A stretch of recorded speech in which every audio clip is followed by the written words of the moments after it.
About that, yeah.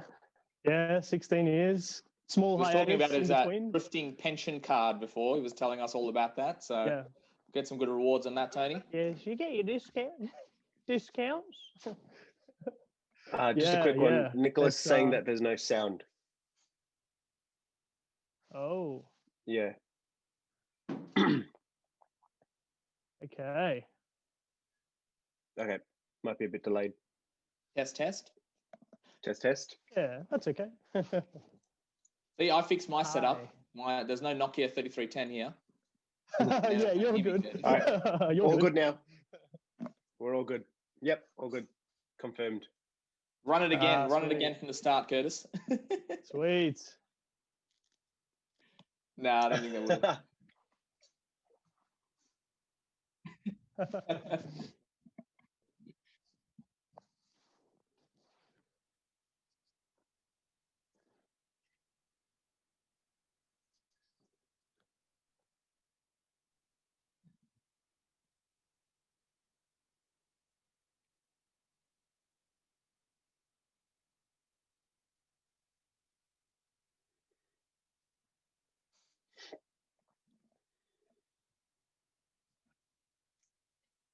What's up?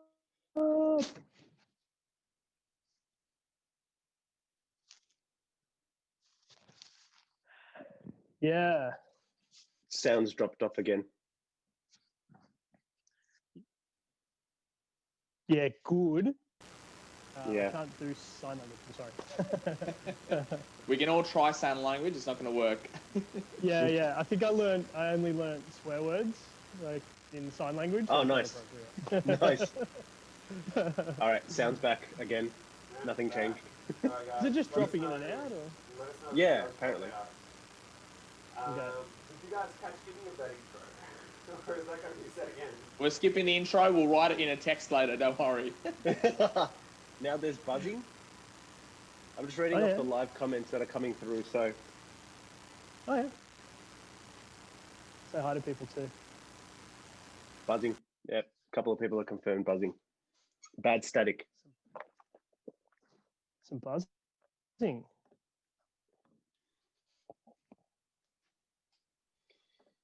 Background static. I've got my Wi-Fi sorted, my headphones sorted. Oh.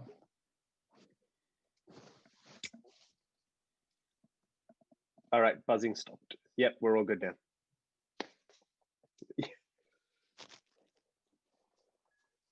Lines. Yep, we're good. Thank you, guys. Thank you for being out there and giving us the feedback. That's what we need. Yeah. Oh, thanks, Dutton. Thanks. I did nothing, but cool.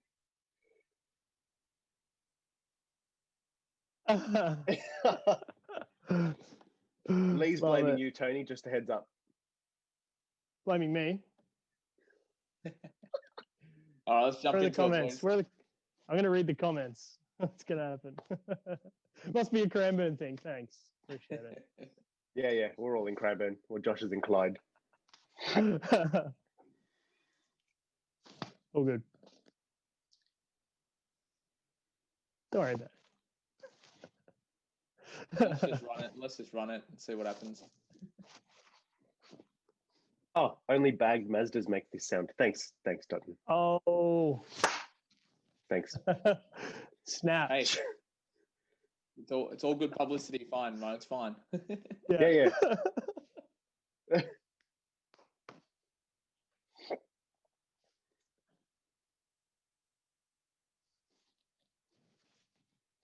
Must be Tony. I don't know.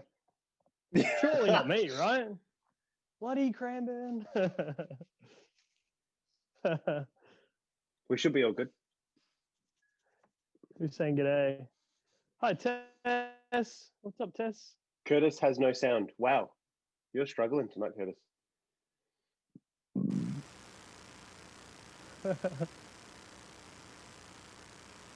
I mean, I got a flickering light. Is that giving people hell? No. Curtis, you can't while tell. we're waiting for Curtis, Tony, tell us who you are. Tell us who you are. Who are you, mate? Who are you? Yeah. Who are you? Who are you? A bad singer. All right. 36 years of age, born in '84, ripe old age of 36. Thank you very much. Yeah, just a dude that's kind of into his cars. Met you guys. Oh, geez, before Vivid, I think. I was, yeah, Long before Vivid. you know, met you guys in this long before Vivid. Like you guys both in the scene at different times, and then the Vivid thing started to grow and whatever, and it was just, hey, cool. This is a good group of people to just hang out with and have fun and share the insanity that is our money pits, which is awesome. So yeah, 36, got a good job, good health, good life, happy and positive and motivated. Let's do things. COVID's a little bit tough, but we're all getting through. Curtis, you want to do a little test line?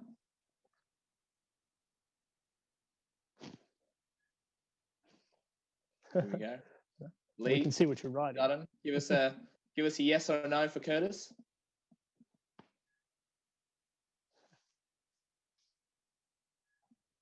What happened there? Hi, Tess. It seems like the buzzing comes in and out. Then Melissa's saying you still can't hear you, Curtis. Yeah, wow. Work on the S15 while we wait. All right, sweet. Okay, all right. Tony, tell us about the S15. All right. So while we're waiting for the technical dramas, hopefully Curtis is back. That's cool. All right, S15. Isn't it just an absolutely gorgeous looking car made in the late 90s? So obviously 99 was the first year they brought them out in Japan. The first time I saw one, I'm just like, they're such a sleek looking, awesome killer car. I'm like, I've got to have one. And I was pretty. That wasn't this one, but that's not this one. Not this one. No. This is the latest inclusion to the stable that is the cars that I have. But my first one. Prior. Yeah, I was one of the very lucky few that got to buy an S15 brand new from Nissan down in Mornington. Wow. So Mornington Nissan, wow. Mornington Nissan, yeah. So cool. Yep. So we'll rewind a little bit. So I've got a bit of an origin story in Japanese cars, at least anyway. 17 years of age, Fast and the Furious, 2001, of course. I mean, I was shopping for my first car, right? So I was 17, learning to drive. I was looking for, I think there was a VN Commodore at one point up on like the side of the highway with a for sale sign on it. It was like $3 or $4 grand. I'm like, I guess that's what I'm going to get. I don't really know anything else. I had no exposure to Japanese cars through my friendship group or anything. It was always Fords and Holdens and stuff like that. Fast and Furious came out. I'm like, yeah, right. It was going to be a thing. Fast and the Furious came out, right? And I'm just like, man, this movie's sick, the RX-7, all that sort of stuff. It's so sick. So I started looking at Japanese cars, but obviously I had a bit of a budget. Ended up buying, please forgive me, everyone that knows my story is going to tell me anyway. I bought a GLXI Mitsubishi Lancer with a full Evo mock-up. That's okay. Hey, it was the early 2000s, guys, all right? It was the early 2000s. It was a white Lancer that had a full Evo kit, 17-inch gold wheels, full exhaust. Like from a distance, you look at it, it's a pretty tidy car, right? It would, even at the mock-up, like it would hold up even today. Okay, crickets. All right, yep. Okay, let's move right along. But I used to go on, go cruising Princess Highway and all that sort of stuff with all the crew, and then one time I was out, cruising around and I saw these Japanese cars and go flying off, and I'm like, I haven't seen anything like it before. It was a tone, like the light grey, darker grey S13, valve side body kit, low wheels and everything. I'm like, whoa. There was a 180, bright yellow 180. Black S13, another two-tone S13, and these Japanese cars went and went flying along. And I'm like, they're sick. Let's follow them. I had my mate in the car. And we're just like, let's follow them and find out where they're going. And we ended up just pulling up in a car park, and they're like, who's this random guy with a Lancer? We just started talking. I'm like, Japanese cars, and they're like, wow, these things are sick. They're so cool. popping the bonnet, looking, and like turbocharged cars. I had no idea, right? So, I was 18. I had no idea. I'm driving around this Lancer with green undercar neons. Full exhaust. Oh man, the worst, right? Early, green, bright green, right? Oh, Yes. It just needed to be a Civic. That's all. The car needed to be a Civic. It just needed to be It had to be a black. Civic. Yeah. Anyway, so they're just like, who's this guy? Who's this guy that's following us? Showed me the cars. We ended up catching up pretty much every week. We'd go for a cruise, meet up in a car park, and just talk about cars. And they were just really cool people. And then obviously, I think Mel's on the chat. I reckon Mel. Yeah, around she that just time wrote as well. 0405. This is Sylvia meets. Right, yeah, Nissan Silvia meets. So I started going along to the Nissan Silvia meets in a Mitsubishi Lancer. It just didn't work, right? So I was pretty cunning. I didn't tell my mates what I was planning, but I cut a bit of a deal with my parents for them to loan me the money to be able to trade my car in and to be able to go and get an S15. And I was, there wasn't even many around. This is 2003, right? So they stopped making them in 2000. There was only remaining stock left. And I got a lightning yellow Spec R non-GT, so it didn't have the leather and everything, but it was still Spec R lightning yellow S15 brand new from Nissan, and traded my Lancer in, and then I was in copious amounts of debt for the rest of my life, but that's okay, we'll move right along. But yeah, I got my first S15 when I was 19 in 2003, and then I kept going to the meets and everything else, and then I started seeing people go sliding around corners, and I'm like, what is this sorcery?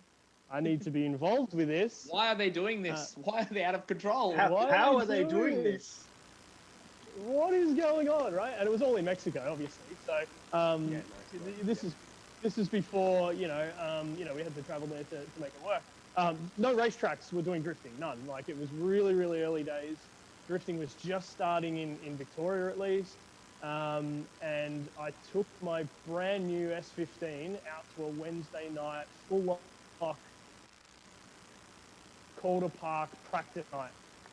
And I'm sure people looking at me going, what the hell is this kid doing with a brand new S15 trying to skid around on track with no idea, literally no idea. But I was hooked from that time on, like 2003, 04, totally hooked. And I'm like, this car is just so sick. And then I'm like, I'm ruining it by going drifting, because that's exactly what we do. So yeah, then the origin story continues, and then I'm like, all right, I need a track car now, because this car's too cool. I'm going to get a track car.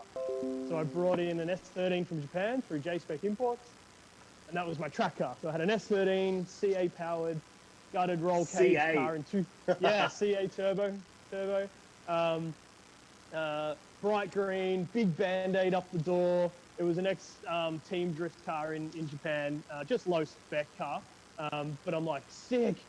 I've got an S13 track car and an S15 street car, and so much debt. So that was tough. That was a tough time, because I was just spending all of my money on cars, and that's okay. I've met so many amazing people through having these type of cars, and they're all, some of my greatest mates now. So that's what I reckon. I definitely think that our lives are sculpted around being in the car, the scene, and being around cars. It's definitely sculpted. The people that I have in my life that are near and dear are people that I've met through cars. We share the same interest and patterns. You're just vibing. You're spending the same time. You've got the same energy and passion, and it's too easy to be around these good people. So that's like you guys. So yeah, my love affair for S15 started in 2003. I got this one. Actually, I bought a crashed one. And I bought this one as a rolling shell, and I made one good car out of two. Early last year, sort of end of 2018, start of 2019, and this is as it sits now in 2020 with the engine out on the floor. Tell us more about this car prior to it having nothing in the engine bay. Right. So this car, my whole idea with building this drift car was, I had no idea about some of these steering lock modifications that were coming out. So like I said briefly before, about 2010, I sold all my Jap cars. I got rid of everything. I had a couple of old school cars. I had a 64 Impala, station wagon, Chevy wagon that was on airbags. So That was sick. You know, I So had that. I had sick. a couple F100s. I had an old Datsun that I did nothing with. I had a little Suzuki Super Carry van that I brought out to a couple of Vivid meets, which was pretty cool fun. So yeah, I've had a bunch of cars, but then I'm like, I've got to get another S15. I'm just obsessed with the chassis. They look so awesome, but I don't know anything about all the crazy front ends that people are putting in these cars now to get heaps of lock. So I thought I'm going to play with that and sort of experience that a little bit, but I want it relatively low power to get started and just, you know, to get back into the game and see what it's like. So it was standard engine, standard turbo, just had intercooler and exhaust and an E85 tune, making just over 200 kilowatts. So it was a pretty simple car. And then, now just... Yeah. I finally fixed it. Sorry about that one. Are That you was good? bugging me. Yeah. No, that's cool.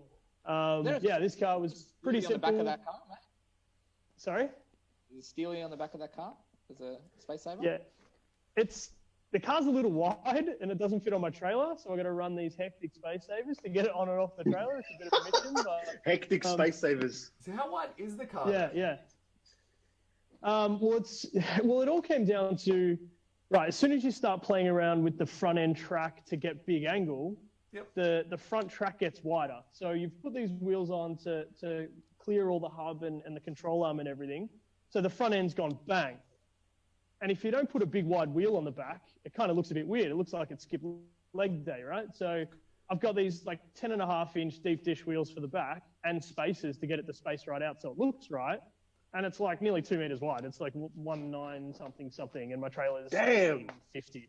Yeah, wow. It's like 1850 or something. So it's impossible for me to put the car on the trailer with the wheels as they would sit. So I've got to run really stylish space savers until I can build a trailer, until I can get a trailer built. So yeah, but this car was pretty simple. It was just a stock SR20, basic car, and I had a heap of fun in it. But a lot of my mates that I'm driving with again have all been driving all the time while I haven't had a car.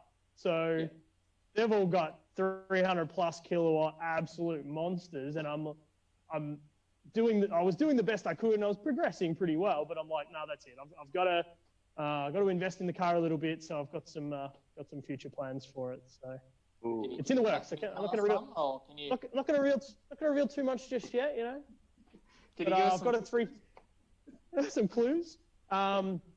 Well, I mean, you know, it was 200 kilowatts. You know, we're going for the 300 kilowatt number just because it's a really cool number for most of the tracks in Australia. Will really suit that type of engine, that type of power, the response that goes with it.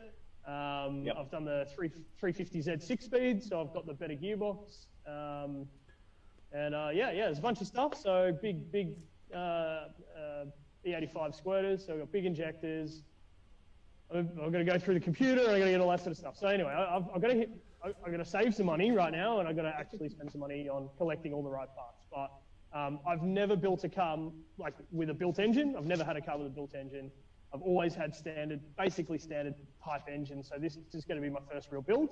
And that's part of the journey as well, you know, hanging out with people and watching their journey and seeing what they're building and enjoying, and building the car is half the fun as well. So absolutely. Yeah, looking forward to collecting all the parts and, you know, talking to people, asking questions. Hopefully I'm not a drainer when I'm asking for advice from people. I'm sorry. But I'm really looking forward to the build. So if you could, this is always the best part, is like getting halfway through. If you could go back and find another like baseline project or another car, would you change or would you stick with exactly what you've got? Like, is there any part of you that's like, damn it, do I spend an extra this amount, or do I just go get what I want? Like, where does it, like, it's the absolute fury that us car guys have. It's like, do I do this to it? Your dream Japanese car that you could build? That's a good one. Well, I'll answer the question. I'll answer Curtis's bit first. I started calculating what I've spent on this car. And don't do that. In South Australia. That's a bad idea. It's a bad idea. Bad idea. So Pickering put up his S14 for sale, which is ridiculous, and sequential gearbox and all the rest of it. I'm like, I've nearly spent that amount of money. I should have just bought that car. But anyway, No, But I guess once I'm done, like once the build engine's done, and all that, I could have had it now, you know, like now. But look, this is part of the journey. It's part of the fun. Yeah. When it comes to it, though, is like I have a few mates that really like, you know, they're in the younger side and they're really keen to like get into it. Now, obviously, if you have the 2020 hindsight, you'd be like, all right, cool. Like I've got 25K. Do I just buy something that's 10 and spend 15 on it and just hope that it still works, or do I go out there and buy the 25K build that someone's already put their money into, their time and all that? Like, do you recommend like the because like it's going to be such a big jump. Like I feel that you got to learn the car and you got to learn it. I think this is one thing that Batson once said to me was we were talking about his cars and how he's built them up, and he's always said like, hey, I didn't just get the car and then just go full out. Like every time I got it, I just upgraded it a little bit, and you get used to the car. You like perfect the car and perfect how you can drive it when it's slow, so when it's you grow in with its the original car. state, and then like grow with the car. Is that something that you'd say, or is it like, how does that apply in the drift world? If money wasn't an option, no. But in all seriousness, if you're starting out in the drift world, starting out with a cheaper, simpler car that's complete, that you don't have to work on very much, seat time is going to be your best investment in driving to get better practice and everything else. Like a standard car with just a welded diff or a lock diff or whatever, a bucket seat, a manual transmission, and a handbrake. Like if you've got those basic sort of things, you're going to have a cheap tyre bill for one. You're going to be able to use really small tyres, cheap, tyre pile, recycled scrappies, whatever. You're going to go out and have such a good time. You're going to develop your driving skill. Some of the driving skill fundamentals are, the skid pan days and, some of the vivid days that we've had, like the setting up the cones, doing basic drills, getting used to the car, and then progressing with the car. I guess, and I'm not claiming to be pro or any stretch of the imagination, I'm learning all over again because I had such a big break in between that crazy in that time, and I need to start all over again. So I'm like, I'll build a car how I know, so I'll build a car pretty basic, and then grow with the car again. But if I was in my 2020 vision, if I'd kept going all the time or whatever, I would have built a 30 grand car. Yeah, good. Yeah, you're still with us. Can you see me? There you go. You're still with us. We got you back. Someone tried to ring me. Just tell them to go on the live chat and ask their questions there. Jump on the internet. I would, like, if you're looking at buying a new car, it depends on the car, it depends on your chassis, your situation, all the rest of it. I love S15s, like that's why I picked this car. There was one for sale that had a full cage and it was like an ex-race car and it was 15 grand. People would be frothing that right now. I should have done it. Like it was such a sick car. I really should have done it. But timing wasn't really right, and it sold like that. It sold super quick. So newbies getting into drifting, start out with a basic car, keep the budget nice and low, and drive as often as you possibly can is the best advice I could give you, track days as possible. And then grow with the car. If you're experienced and you want to get to that, always going to be better to just buy a completely built car because it's going to be cheaper. If I could spend 50 on this car and it's only worth 25, so if you can buy a car for 25 that's had the 50 spent, you're going to be in a better position. Financially, if that's what you want. And regarding like that seat time, like what out of your experience, I guess Victoria, maybe even the East Coast where you've been through and the tracks you've driven on, what would be your like go-to? Hey, I've just started off. I've just bought. I've just spent 20K on a drift car. Lucky, I now need to go somewhere. What's your advice? Like, what's the best place to go to on your favorite track? Vivid Skid Pan Day. Shameless plug. Our skid pan days are great for learning. Well, look, like let's say, all right, you're brand new, you want to just go out and turn some tires and get used to it. Honestly, a skid pan day is great because it's a relatively controlled environment. It's a massive big pan. We can set up drills and you can do donuts and figure eights and all the rest of it. And you can still have, even for experienced people, you can come for a ride. Or I'll drive your car. That'd be great. No, but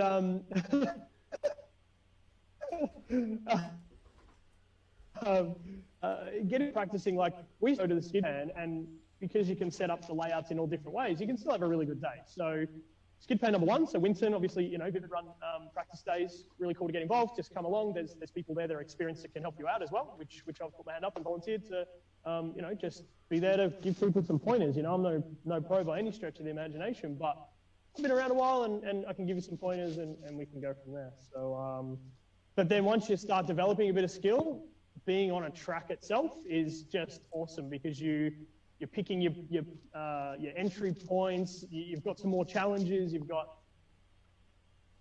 dropping off the track or walls, and you've got all this other exciting stuff to get past. It's a bit more of a risk profile, but also to the track. More rewarding, I guess. Yeah, totally more rewarding. Yeah, super cool. Victoria, you know, it's a bit of a struggle for us. You know, we don't have as plentiful supply of drift days as some of the other states and other countries. You know, it is a little bit harder. You know, Winton have been a good supporter of drifting for a long time. Calder Park of recent years have been amazing as well, using the dome and the main circuit. And there's other tracks and other into it. I mean, the more people we can attract to the sport, the more people are spending money, the more professional people keep themselves as well. I think that's really important too. Like how you conduct yourself and how friendly you are and helping people out only brings more people to the sport, and it only shows that the sport's a really solid community that then, you know, companies want to go, hey, there are a bunch of really good people, I want to get involved, and you know, that's when we can really start to grow the sport. Again, it's like anything. Like you might like to go golfing, you might like to go bowling, whatever it is. Like, you know, motorsport's our thing, and it's, you know, a lot of people out there enjoy it. I think that's more of a generalized. That's the best thing. That's the best thing is like working with a group or sticking with a group or introducing to a group. Like I've been along to the Vivid Motorsport skid pans. Actually, probably a year and a half ago, maybe even 2 now. I did a small vlog video on one that's quite embarrassing out there. If you ever guys want to check that out, I can put it into the comments. But that was throwback to Baby Curtis, as they call it, without any facial hair. But no, like honestly, the highlight of the day was like just the fact that like I hadn't even been to one before, and I was like, all right, cool, let's check this out. Drove up to Winton, rocked up, and just like you could smell the tires burning already, and then that straight away was just a big tick, like massive tick. Got there and was just like walking around, and everyone was just like, hey, how you going? Haven't seen you here, like, and just introduced. And I was just like, hold on, I know a lot of people from Vivid, from you know, street meets and burger stop and all that, but these new people that were just, you know, the diehard enthusiasts that were there for the track day as well would just walk up and say, hey, how's it going? Yeah, cool. Yeah, like, this is my car. This is what we're doing today. And, like, they would just introduce you and pull you in. And, like, you really do just get absorbed into it. And, like, to the point that I think I was in, like, 3 different cars that day as a passenger. So, like, you know, going from, like, never been to, like, a drift event before to literally getting there, and then people are like, oh, jump in the car, like, yeah, come on, I'll take you around, like, have you ever been? And then like you do a couple of laps with these people, and it's just like it's so, first you get a bond from there, and then you Facebook or Instagrams or whatever. That's it.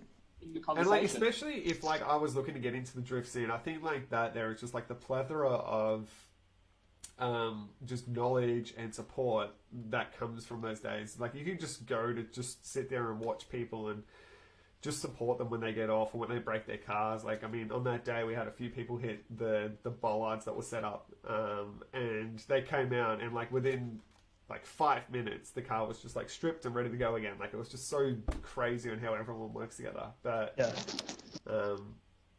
I reckon I definitely support the ski pain days, especially the Vivid events. Like, no shameless plug here, this is just honest feedback. That's me.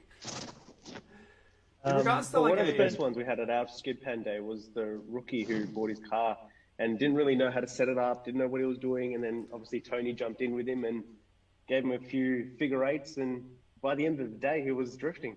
That's insane. Like, what would be your best? That's so cool.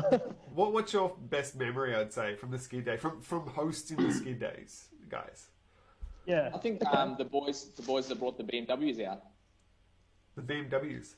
Yeah. Oh, the M2s, yeah. Yeah, the M2s. Yeah.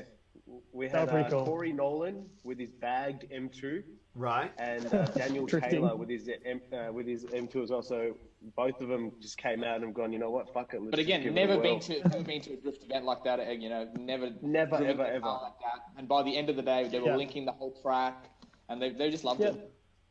Yeah, That's the now best. these cars retail for more than Yeah. 100K, and they were both out on track just fucking giving it hell. That's insane. What about wagons? What about R31 Skyline lifting Yes, the wheels? Auto Yes. R31. And, Oh. We had the people Auto bringing out Falcons. R31. Yes. It was so Auto cool. R31. I've got the guy on Insta. I can't remember his name now. I feel so bad. I'm sorry, but the thing was lifting the back wheel as it was going around the corner. Like it was dead standard, but biggest smile. Yeah. Yeah. Yeah. You know, big. Yeah. I think that's the funny part is like there was so many that's what it's people about. there. You don't need to have a system. As soon as like that came onto the track, everyone was like, "Nah, Yeah. let's get this. Like, let's go and have a look at this. Like, we have to see how this is going to go." And then when he came off, everyone was just like, Yeah. "Oh, that was awesome." You know, here's some tips and pointers of what you can do and stuff. But like, it was just like the fact that there was like it's such an attraction for the day as well. Like, I think that's also Yeah. great. It's just how like it doesn't matter what you've got to offer, as long as you just show up and you be a part of, you know, the camaraderie. That's what it's about. Yeah, totally. And one of my favorite things to do is take someone who's never been in a drift car for a passenger ride. Yeah. Mo, I'm pretty sure were you like it was your first ever time in a drift car? Or Yeah, close our to first someone. skid pan day. Yeah, last year, year before, whatever it was. Super good. The smile on their face, they can't breathe. Glitchy, I'm the still there. tires on their face. It's so true. Like, you go into the corner and it's just It's the best fun. like you're looking at this wall going, Yeah. we're not far away from that. Wall, and then all of a wall, sudden, wall, wall, sideways. But it happens so quick. Whoa. Mine was more so. I think I was with Andrew. I think it is. And Wrapped up. Yeah. yes, From Wrapped Up. and we were getting chased. I believe it was. I had this camera. I had my camera in my hand. I'm like looking out the front, like trying to show what's going on there. Now the windows are down. I look to my left, and literally there is this quarter panel that I could have just poked. That I could have just poked right out the side of the car. And I'm like, whoa, cones, car! Like, holy this is so close. Like, you think the wall's a always problem. go You hard, look they to your get real left, and you're close. literally matched side to side with another car just flying around the corner. And I, like, look back over, That's and fun. he's just chill, calm, yep. Like, nothing to it. Nothing. Oh. Yeah, best fun. What would you That's the attraction to drifting for me. It's like it is the best thing you can do in a car. yeah. What would you recommend as like the best starter drift car, Tony? So much contention with this question. Yes. Are There's- you biased? And Are you biased? actually, guys, down below in the comments, if you've got any experience on this, while Tony's just about to tell us what you think would be a great drift starter car. Are you selling a drift car? Put it in the Yeah, comments. yeah. Yeah, if you're selling one, chuck Yeah. it down there. Or if you're looking Yeah. for parts, we noticed there was someone looking for some Yeah. 32 GDR rims. So Next to the tree, he and his like they're just collecting R32 GDRs now. Oh, yeah. Okay. it's marketplace, vivid marketplace. Yeah, Vivitat Marketplace. We have all right, Andreas Skevas, hopefully. I said it right. Ace 13/180, he says. Yeah, 100%. And that's probably how we would say it. 100%. So Agus there, he is one of the original Insane Drifters from when I started back in the day. He's one of the crew. He's probably one of the first real team drifting guys, and he's still driving a 180. I think it's his original car from like 15 years ago. It's been pulled apart, put back together that many times. It's been sort of hidden in the back of a factory for a while there, and they've just rebuilt it now, and they had it out at an event recently. He's the one that did my gearbox. Little shameless plug there for Agus. Look, an S chassis, so an S13, 14, 15, the parts are plentiful. The cars naturally want to drive sideways very easily. They're not so cheap anymore, unfortunately. They used to be pretty cheap. They're definitely not. But the car, they're like crazy. Like they're just being bought left, right, and center. But if you could have got one, or if you can get one, they're still a reasonable car to start with. But there's a whole bunch of new cars coming through that people are starting to drive with, like, different BMWs, E36, E46, some of those cars. Zs, 350, 370 Zs, we're seeing more of them out at the track. People are making Commodores work really impressively. Like, if you can get a VE... Just got that comment was Jacob Mason saying best first drift car was VFSV6. Jacob never drifted a day in his life, so... I don't know. But to be honest, like, they got the power. If you set them up, I think that's the we could knowledge try behind it. We could. Look, you strip the weight out of the car, E85 tune with some bits and pieces, and you could get it at probably close to 200 kilowatts at the wheels. You'd have to lighten it up a little bit. But yeah, manual transmission, that'd work. The VF chassis is really balanced. Like the suspension, they got it really right. So you can get coilovers for them. You can tune the suspension in to get it to work, and they're a great drift car. And if you can get them cheap enough with a manual. Tony, actually, Josh from Dutton's got a point. I reckon a new age drift cars, the Toyota 86. Yes. I see a lot of them. You can pick them up very cheap now for the early ones. I mean, Yeah. if you go to the wreckers, the actual damage to the body half the time doesn't even affect what you're going to be putting on the track anyway. So usually most of the stuff's written off because of cosmetic appearance stuff. The amount of wreckers at the moment that I got stupid cheap ones. V8 Mustangs. So I guess the beauty of it. Yeah. Then Joshua Dutton someone goes just and took says V8 Mustangs. We're not going to... Someone's taking out the crowd, boys. the crowd killer. Lucky we're on video. There's only one person in the room. E36 4-cylinder by Cliff Newman. 80, like the new 86 chassis is awesome because they're really light. They are a little bit underpowered, but people are putting all different engines in them now. There's been V8 swapped, Car 2J swapped J's, all those sort of pretty cheap. And especially if you're just going to engine swap it anyway, that's pretty good. But you're undertaking a pretty serious project by engine swapping it. So in time, they'll be pretty cheap. I think you'll be able to buy the actual shells and the actual cars themselves pretty cheap now or into the future. He said it already. V8 Mustang, I reckon there's something in that. In a few more years, when they get a bit older, there's a heap of them on the road. Plenty of power stock. Like you don't even need to, just flash tune or whatever. That's going to be a really cool drift car. And there's tuning parts in the US or whatever. So yeah, that should be a pretty cool. I've seen a couple of projects actually pretty cool starting online, point. Once about a little bit. more so in the US, where people are literally just stripping the shells off the Mustangs and working with what they got there, like whether they're tubing them or whatever they have. But they say that the power plant and the balance and everything is actually pretty good as a starting piece for any track car. Yeah, they look like a really reasonable car for any sort of track use and plenty of power, which is great. So That's awesome. that's definitely one to keep an eye on.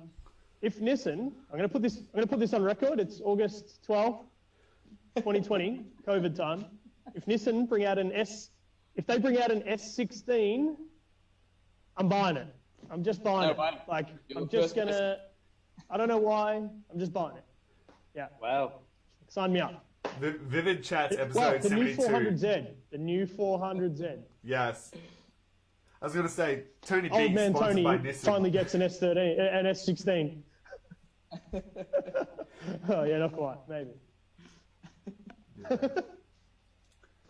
So what do you Product see placement.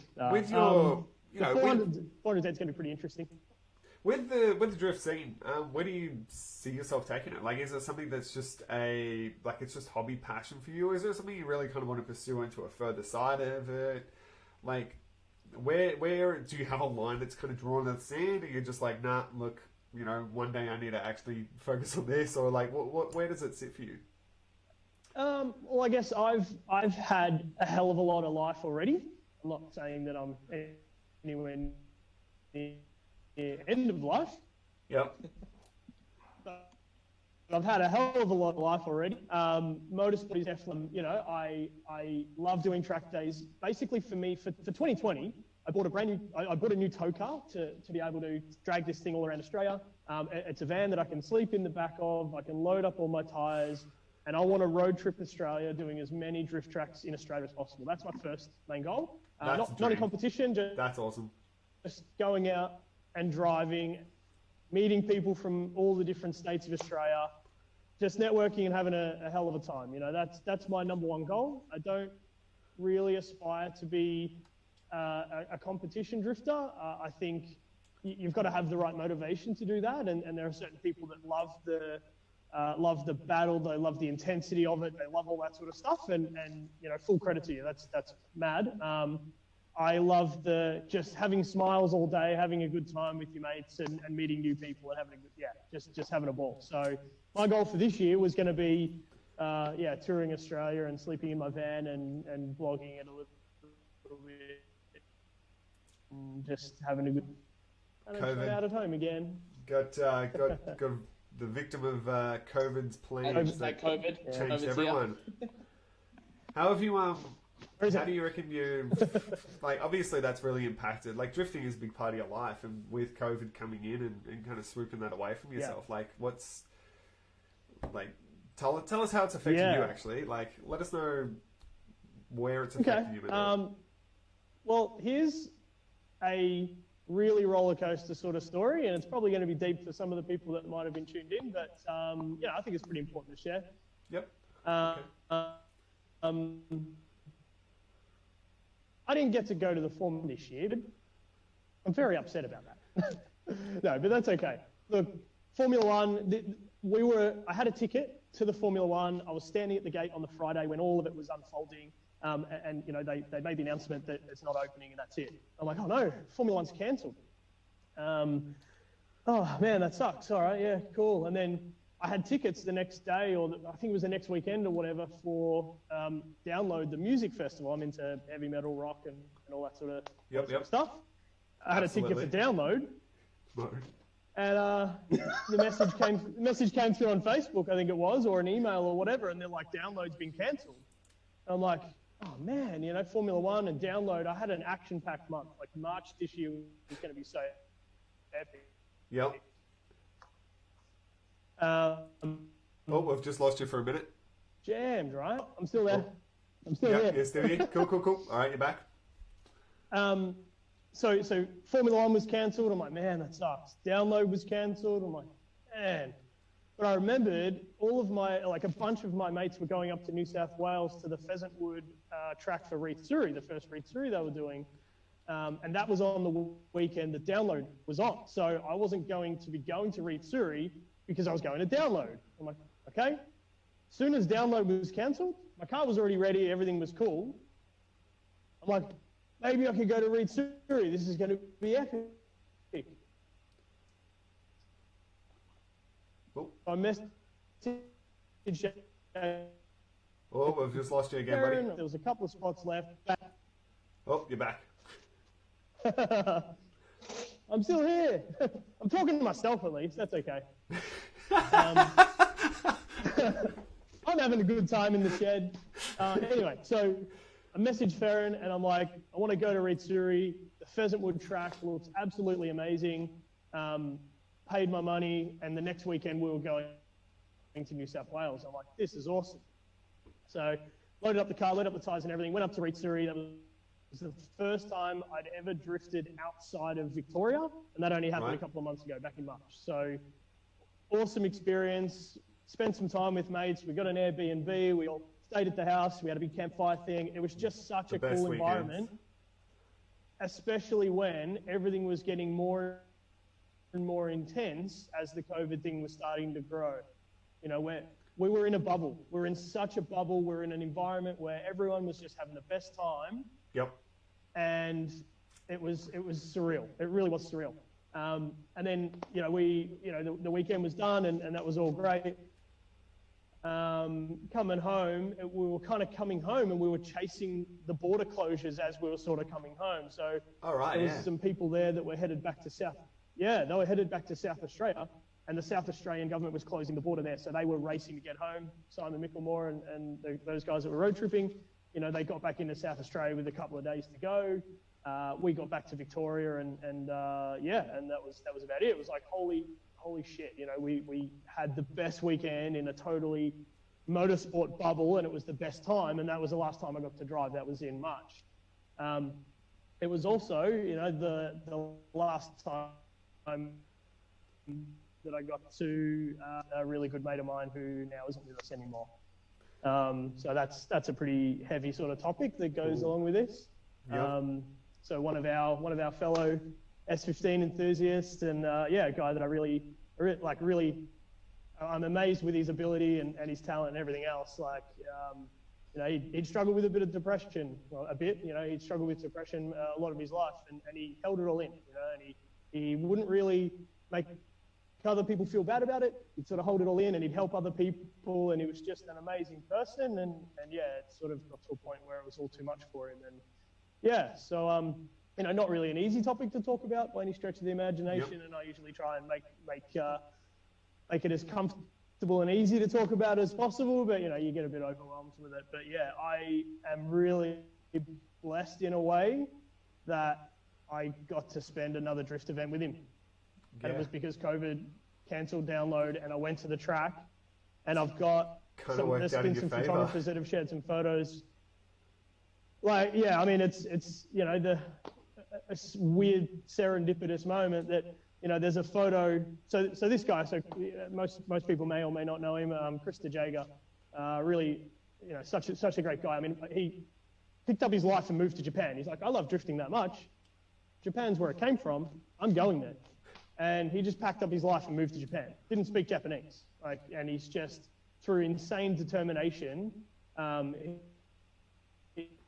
he was just, and he's like, you got to come here. You know, we chat on the phone like every day. I'd be at work, he'd be at work, we're like, I'm moving to Japan. And he did. And I'm like, wow. So, you know, in 2010, I went to Japan. You know, he was living there with Chance. And it's the best time. We're going to Ep.2.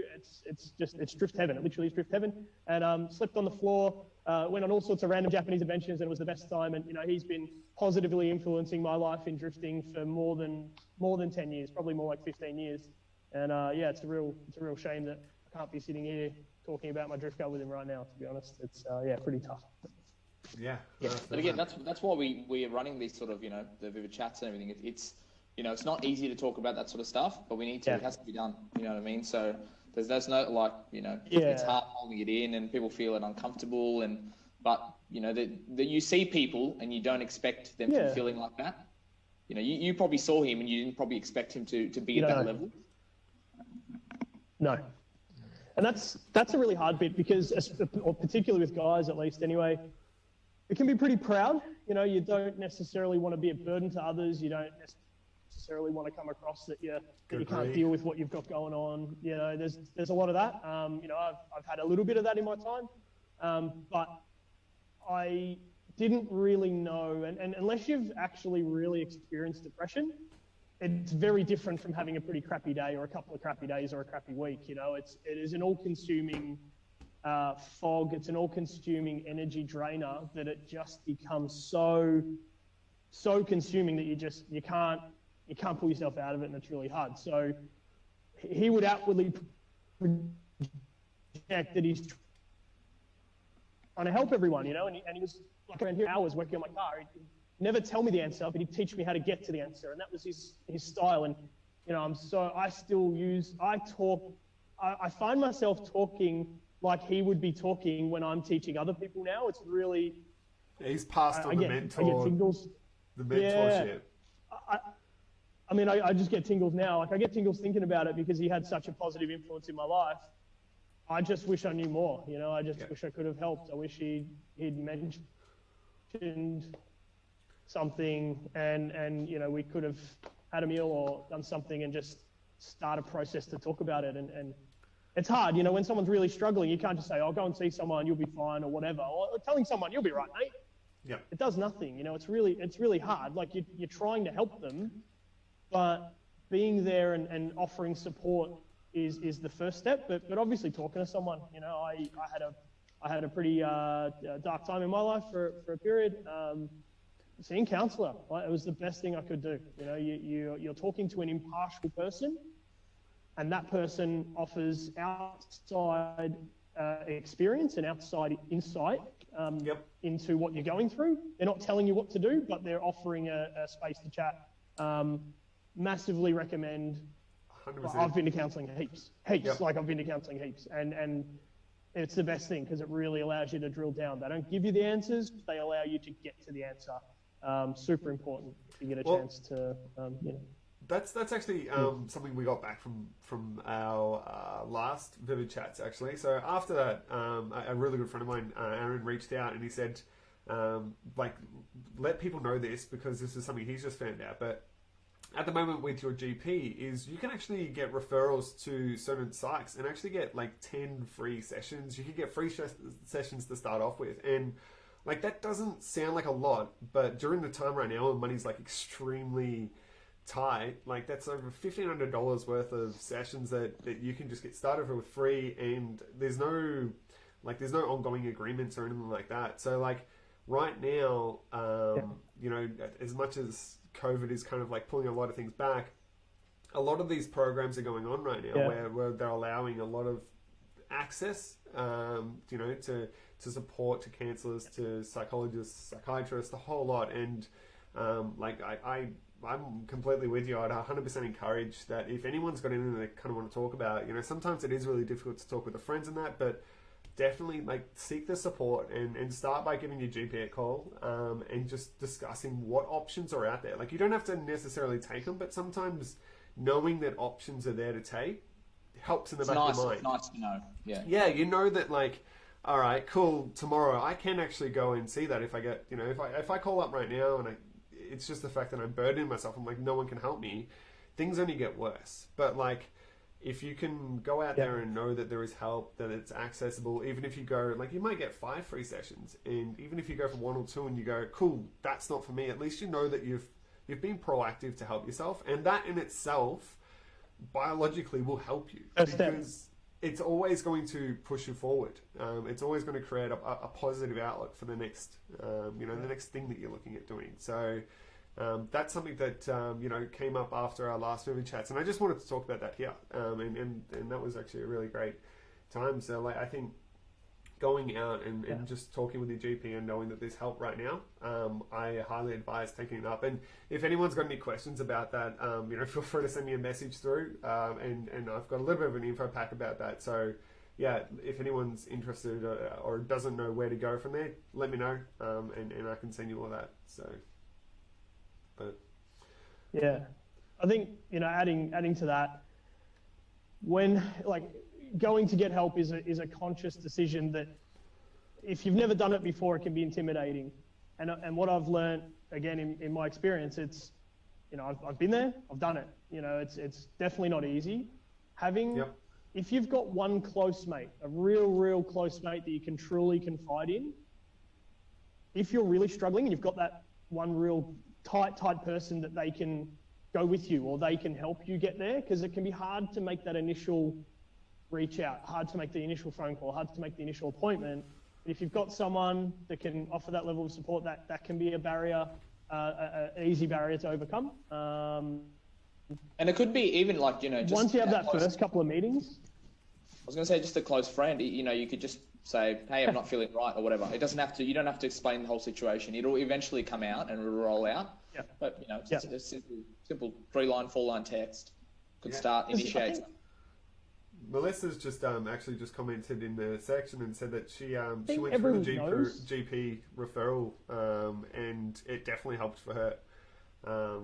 And just knowing that that's out there, there's so many cases where it's very much so helping. So that's something that I think was really good to create awareness. And even if it's something that may not be applicable to yourself, I think it's really great that if you know it, let people know it. So that's something we might work on a bit of a awareness thing for that coming up, and you'll see that more on Vivid. So yeah. And we've still got a little scroller bar at the bottom there with all the text and the lifelines, and so all the way down the bottom. Yeah. So this is another one here, which is the Lifeline saving lives, which is the crisis support and suicide prevention. So I've just switched over screens on that one there, and it should be coming up soon on the live stream. But essentially, they offer a texting service from 6 p.m. to midnight, and a call service that's 24 hours, 7 days a week. And with the texting service, if you text anyone from 6 p.m. to midnight, Australian Eastern Time, they will get back to you. They'll be able to provide you with some support, and they're not so much there to provide answers, but they provide a pathway for you. So, they're there to really guide you to the next step. And whether that be, they'll book an appointment, or they even can provide referrals themselves. That's what they're there for. You're not going to get the whole, this is what you need to do right this very second, but it's really great helpline. It's really, so many people have used it and don't feel ashamed or like a burden to anyone to use it. Obviously, these people are here, they're trained, and they know what they're doing. So you can see on the screen they have the 3 lines of, listen without judgment, to provide a safe space to discuss your needs, worries, and concerns, and, to work with you to explore options for your support. So again, guys, just creating a bit of awareness on that, and on the main screen, we'll go back there, and you'll be able to see on the bottom, that's the number for texting and calling. Yeah. So. But definitely making a start, and even reaching out to someone who maybe has shared part of their journey and their challenge. Like going through some of the things that I've gone through in my life, and I'm happy to share my stories with my mate very recently, and I've actually been married and divorced, and I'm 36. These things happen. I've been through some tough stuff, and I'm happy to share my story with someone, or if they want to reach out. When you're communicating with someone been through some stuff, they're generally more open to hearing it because they've felt some of that hard time themselves, and they're never judgmental and horrible. I wouldn't think. I'm definitely not. I'm more than happy to talk to anyone about anything that's mental health, mental illness type challenges. Because I just wish I could have helped just one person. Send me a DM, add me, LinkedIn. Everyone's Facebook, Instagram, Snapchat. We want you to talk to us. Talk to us. We're all come and hang. Everyone's come and have a beer with me. Let's work details on my on the bottom left. You can't at the moment because of isolation rules, but very legal. Once that's after over, isolation, after isolation, come over. We'll work on race cars. Spending time working on cars is the best bonding time I have with my mates. So come over when we can. We'll have some beers. We'll work on cars. We'll have a laugh. It'll be mad. Speaking of, let's just before we because we're coming pretty close to the end of this app, but before we wrap up, the Vivid team, you want to give us a little insight to what we could see as a first event back? Do you have anything on the plans, or is it a bit of a masterpiece that's not getting told yet? We're tinkering in the background, but we can't reveal too much. Okay. We also we want to just keep it. Let's say it'll be you want to be there. You don't want to miss it. That's for sure. Okay. So any other event? 2020, 2021. Who knows? Yeah. Can I come? Fingers crossed we can have. You're VIP, can I come? mate. Fingers crossed we can have everything back before Christmas time. But I could definitely see it's going to be difficult planning any events or even event managing at the moment. With everything going on, there's no predicted future. Like even work, we don't even know when we're going back to work. They say 6 weeks. Who knows? So we don't know. Yeah. But I reckon as soon as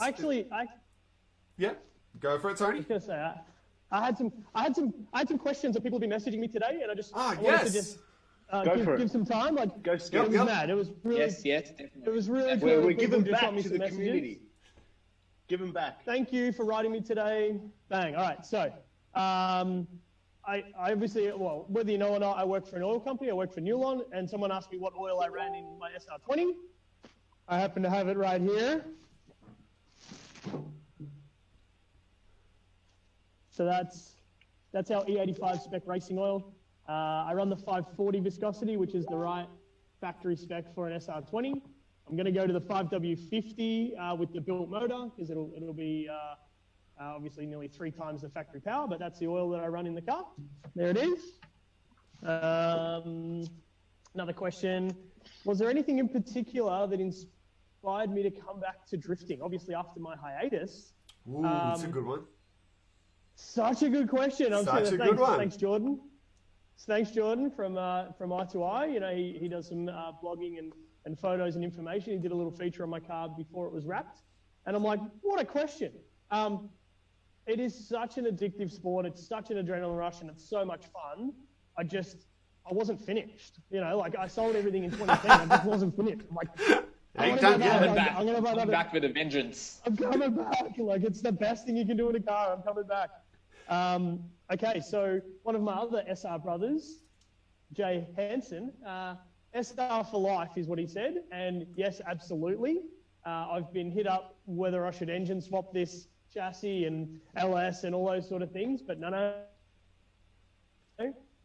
Nissan made this car bloody perfect with an SR20, and it's staying in. We're just going to keep improving it and getting it to a happy and reliable level, and people are going to bag me for rockers and all that sort of stuff. That's fine.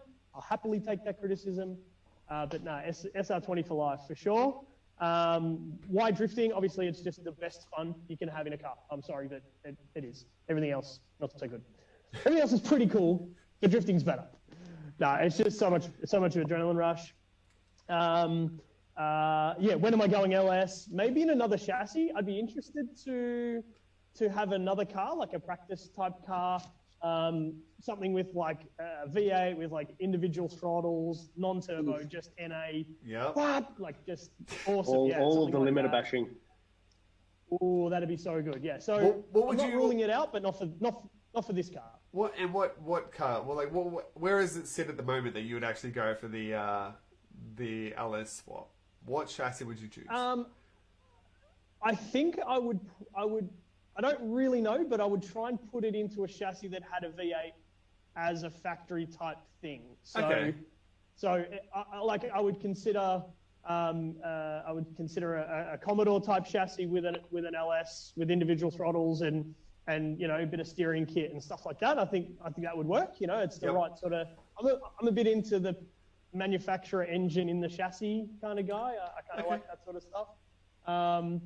But like an earlier, like, I don't know. There's a couple of guys running VRVS Commodores and they're pretty bloody cool and they're getting them to steer. And if you could put an LS in them with individual throttles and make it real angry, I think the look of that 90s style car it kind of works for me. I don't know why. Yeah. And I got asked about relationships. I'm just going to probably put that one aside. I'm gonna leave that one over there. I have a relationship with my. I was going to say you're taken by the car. And that's with that. Yeah, totally. I have my bike too. On one of the next episodes. Yeah. Well, I guess some of the other guys that have volunteered and helped out the Viva crew would be pretty cool to talk to. I know. I think Lethal Lee was pretty keen at some point, and he's doing a pretty rad drag car build, which he's been working on, which I'm pretty excited to see. He's already a pretty sick drift car, and he's building this. He's got Venetians on the car. If that's going to put out a bit of a clue and big turbo and all sorts of stuff. Going to be a drag car. So. I think Lee was pretty keen, so maybe get him in next time. That should be pretty cool. Cool. And viewers, tell us as well in the comments if you want to see anyone. Next episodes, tell us in the comments. Yeah. I reckon I got one more quickfire question before we kind of wrap this one through. Is regarding wrapping it up and wrapping it through. What inspired you with your wrap? Where did it come from? What's the... So actually, sorry, I've actually got you can stay in the camera. I'll pull up some photos of the car, to be honest. So if you want to come back. All right. I'll jump on in. So my story with this wrap. So I wanted the car to be white. I painted, my dad painted the car white. I'm in this shed, super cool. I'm into the white, black, and grey sort of styling, and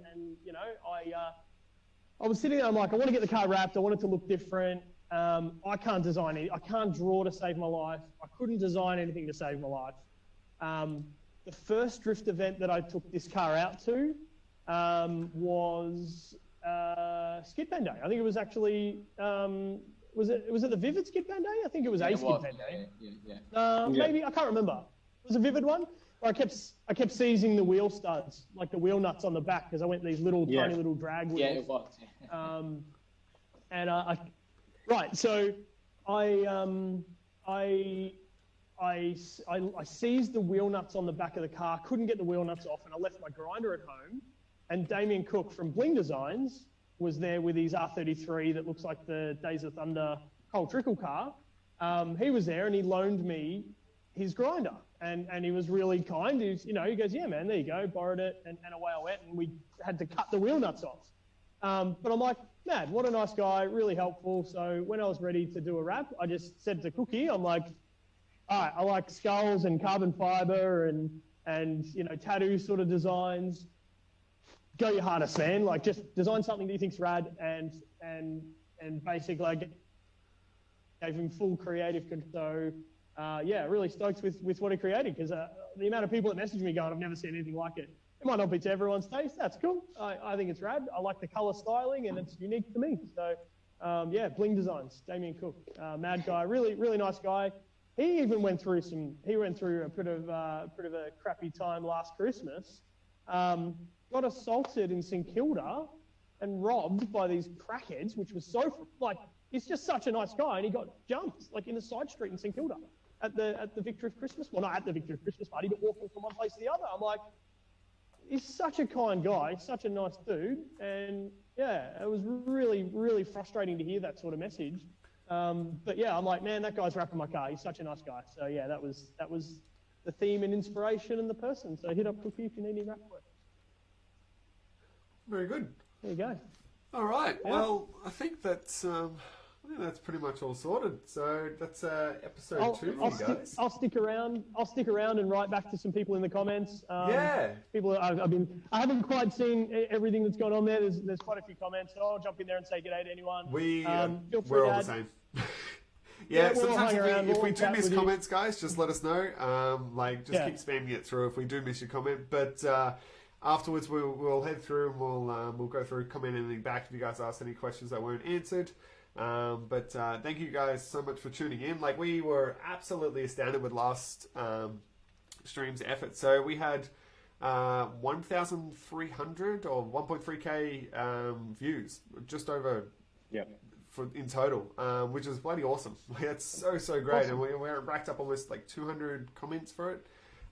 So that's really outstanding, and we appreciate you guys supporting this. As I said, this is really just to reunite the community, considering we're all isolated at home at the moment, and we're all bored out of our minds as soon as 8 p.m. comes through, because we all got to stick at home. And stay tuned, guys. Stay tuned, and the next one will be going live in the next.